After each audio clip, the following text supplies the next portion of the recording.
আলোচনার ভিডিওর পেছনে 6 বছর আগের অডিও জুড়ে দেওয়া, এটাকে বাংলায় বলে প্রতারণা। কি বলে?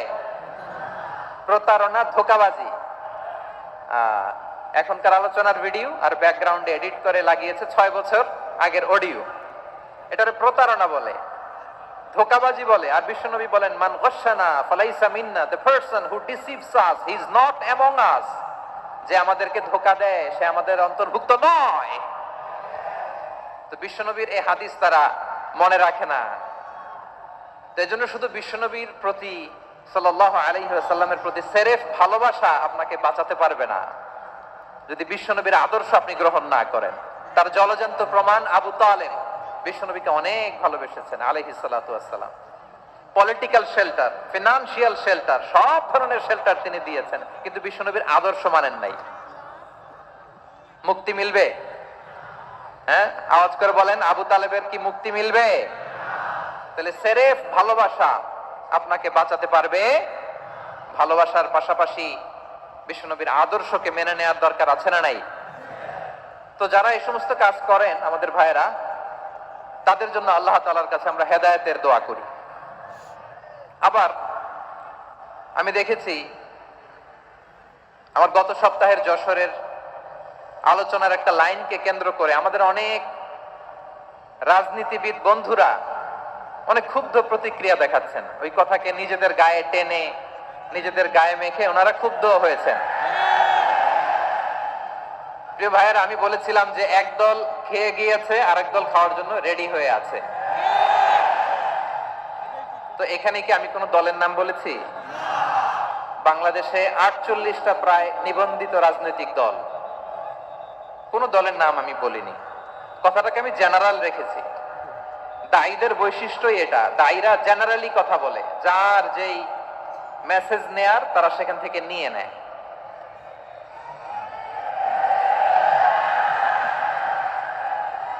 তো কোন দল এটা নিয়ে কোনো কথা বললো না। আপনারা এটাকে নিজের গায়ে যে মাখালেন, এটা ঠিক হয়নি। আমি বলবো যে এটা খুবই অনভিপ্রেত হয়েছে। কোন দলকে টার্গেট করে বা কোন দলের পক্ষে আমরা কখনো কথা বলি না। আমরা কোরআনের পক্ষে কথা বলি, ইসলামের পক্ষে কথা বলি, ঠিক কিনা বলেন? সো একটা জেনারেল কথাকে যদি আমার রাজনীতিবিদ বন্ধুরা নিজেদের গায়ে মাখেন, ক্ষুব্ধ প্রতিক্রিয়া জানান, এতে করে সাধারণ জনগণের কাছে একটা নেগেটিভ মেসেজ যাবে ওনাদের ব্যাপারে। এটা হোক আমরা চাই না।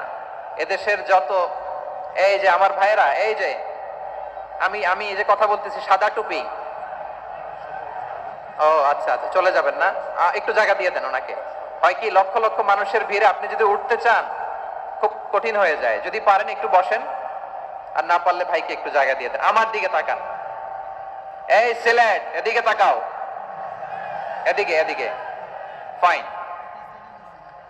তো আমার প্রিয় রাজনীতিবিদ বন্ধুদের আমি বলবো, কথাটা ছিল ভেরি জেনারেল, এটা নিজেদের গায়ে মাখানোর কোনো দরকার নাই। আমরা এই যে এক্সিস্টিং যে রাজনৈতিক চর্চা, এটা থেকে আমরা বেরিয়ে আসতে চাই।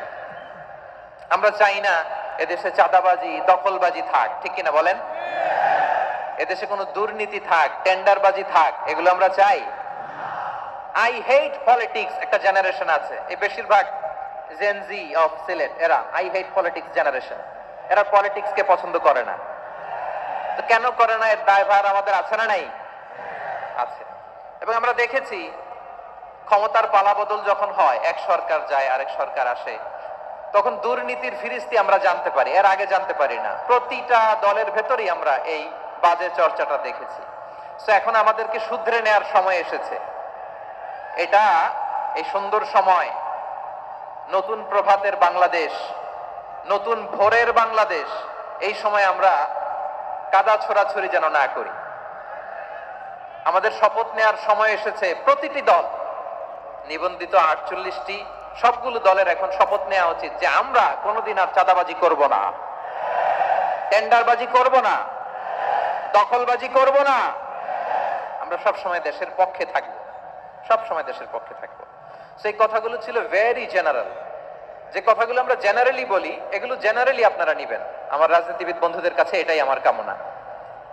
আর এই জাতীয় বার্তা যখন আমরা দেই, তখন যদি আপনি বলেন যে পারলে রাজনীতিতে আসেন, পারলে দল করে দেখান, এটা হইল? আমি কি এরকম কোনো কথা বলেছি?